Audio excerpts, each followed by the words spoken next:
কি অবস্থা স্যার? আম নাকি?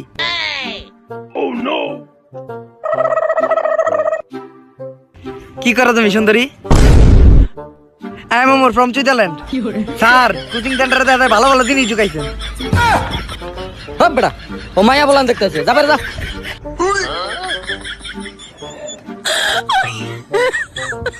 তুই যে ভিতরে ঢুকছস, তোর কেমন পারমিশন দিছি? তুই যে ভিতরে ঢুকছস। স্যার এই যে তাইলে আমি গেলাম গা, 500 টাকা না দিমুনি ভালো করে গেলাম গা আমি। আরে আচ্ছা আচ্ছা আয়, তুই তো আমার কোচিং এর সবচেয়ে ভালো ছাত্র, তুই এমনি রাগ করলে হবো, আয়। আচ্ছা আচ্ছা ঠিক আছে, আর সম্মান দিবেন।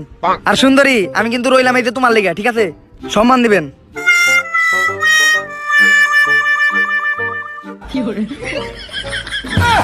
এই তুই মেয়েদের পাশে বসে কে লেগা? পোলাকা পাশে বয়। এটা কি বহার জায়গা? বেতব জানি কোনেকার। স্যার এটা আপনি কোন ধরনের কোচিং সেন্টার চালান? আমরা টাকা দিয়ে পড়ি না। কোচিং সেন্টারে দুই মেয়ের মাঝখানে বসে পোলা, তাইলে সেন এটা কোচিং সেন্টার, নাইলে তো এটা স্কুল হয়ে গেল। আচ্ছা এত কথা বাদ, তুই আগে এটা কত রাইতে তো লেট হলো কে লেগা? সব কথা বাদ দে, আগে এটা কর। আসলে স্যার রাস্তাঘাটে সব বিড়ির দোকানে তো আমারই দাঁড়াইতে হয়, তাই আর কি লেট হয়ে গেল। সব বিড়ি দোকানে খারাইতে হয় মানে? তুই কি কোনো বিড়ি টিড়ি খাস নাকি? আসলে স্যার সব বিড়ির দোকানে খারাপ হইয়া আমি সবাই মানা করি যে বিড়ি টিড়ি খাইয়েন না। ওই কালকে তো আমি আবিরও মানা করলাম যে বিড়ি টিড়ি খাইস না।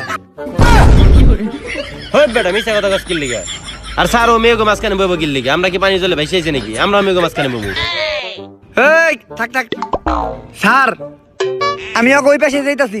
আর শুনো সুন্দরী, পড়া যদি তোমাকে ওই পাশে আসে তোমাকে ওর একেবারে শেষ দিয়ে দিব। তাই আমি ওই পাশে যাইতাছি, কোনো চিন্তা করো না তোমরা, ঠিক আছে? দেখা হবে। যা ভিতরে যা। ওই তুই পিছে যা।